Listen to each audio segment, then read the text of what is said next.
The force acting on the particle along the radius and away from the center of the circle is called as a centrifugal force. Magnitude is the same. Yes, outside of the circle. Yes, in this case, magnitude of the centrifugal force is similar to that of the centripetal force, is equal to mr omega square, but opposite. That is along the radius. Centripetal फोर्सच्या opposite आहे. Centripetal force हा toward the centre आहे आणि centrifugal force is away from the centre. But remember that centrifugal force is not the real force. It is pseudo force. It is a pseudo force, not a real, but not imaginary. It is a pseudo force. Okay. It is not imaginary. Imaginary पण नाही. Centrifugal force, the force acting on the particle along the radius and away from the center of circle is called as a centrifugal force. So centrifugal force is most important, which balances the centripetal force.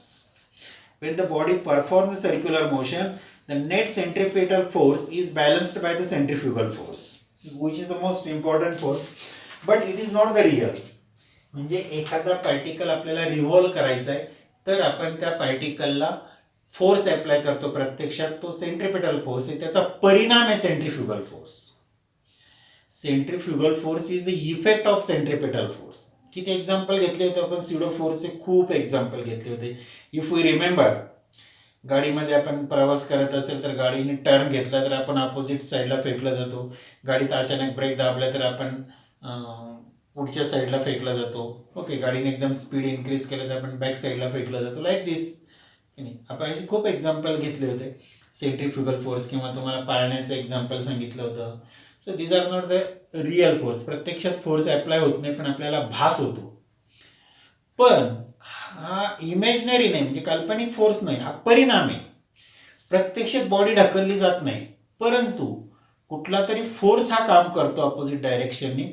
So that is, it is not imaginary, म्हणजे काल्पनिक नाही. It is not imaginary, but it is a effective force. कशाचा effect येतो तर तो centripetal फोर्सचा effect आहे. It is the effect of the centripetal force.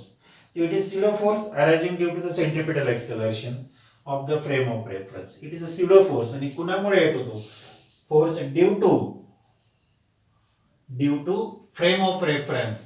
It is due to the centripetal acceleration. Centripetal acceleration in frame of reference.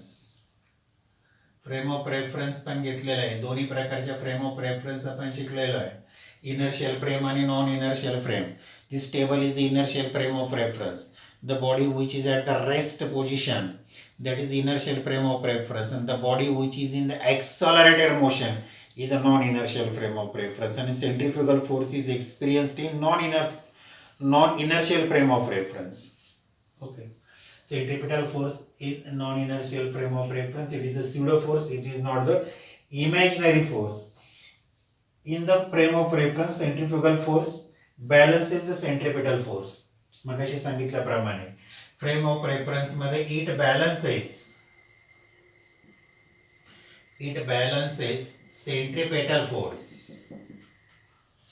म्हणून आपण पाळण्याचं example सांगितलं होतं मी. पाळणा स्पीडने फिरला की आपल्याला वाटतं आपण पडतो, पण पडत नाही, कारण that is balance by the centripetal force. It balances the centripetal force. So in this case centrifugal force means net pseudo force. Centrifugal force म्हणजे काय? Net pseudo force, and which is equal to the resultant force of all the real forces. That is the sum of real forces किंवा resultant real force. Resultant एखाद्या बॉडीवरती जेवढे forces apply होतात की नाही, apply केलेला force म्हणजे net centripetal force. That is called the resultant centripetal force is equal to काय? Centripetal force equation minus mr omega square. Minus mr omega square is a radius vector. This is the centripetal force. F is equal to this resultant. मग तो एक force असेल किंवा दोन असतील किंवा तीन असतील, सर्वांची ॲडिशन जेवढे जेवढे फोर्स ॲप्लाय करतो ही सेंट्रिपिटल फोर्स आहे आणि तेवढ्यांचा जो परिणाम आहे सेंट्रिफ्युगल फोर्स आहे. So it balances the centripetal force. म्हणजे रिझल्टंट सेंट्रिपिटल फोर्स एवढा आहे. तर this balances or we can write this is equal to, हा इकडे जर आणला आपण तर एम आर ओमेगा स्क्वेअर हा ऍड होईल याच्यामध्ये आणि रिझल्टंट आहे म्हणजे सम ऑफ रिअल फोर्सेस किंवा sum of resultant forces.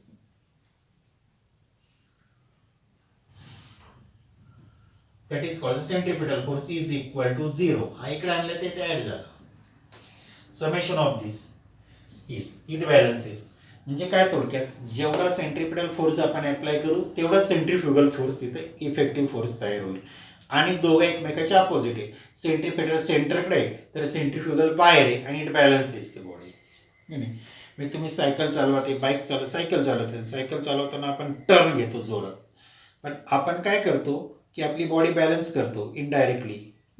Body जर बॅलन्स केली नाही, आपण आहे तसं सरळचे सरळ बसलो आणि टर्न घेतला, आपली बॉडी जर झुकवली नाही तर काय होईल, एकदा एक्सपिरियन्स घेऊन बघा.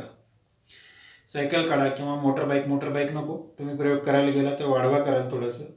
तर सायकल घ्या, सायकल जोरात चालवा, थोडी टर्न घेताना बॉडी आहे तशीच ठेवा. सायकलवर बसलेलं आहे की नाही, आहे तशीच. आपण काय करतो, कळत न कळत जसा टर्न घेतो की नाही तशी बॉडी सुद्धा झुकवतो. Means what, we balances our body. तर centrifugal force balances the centripetal force. Okay, time is over. झालं मग.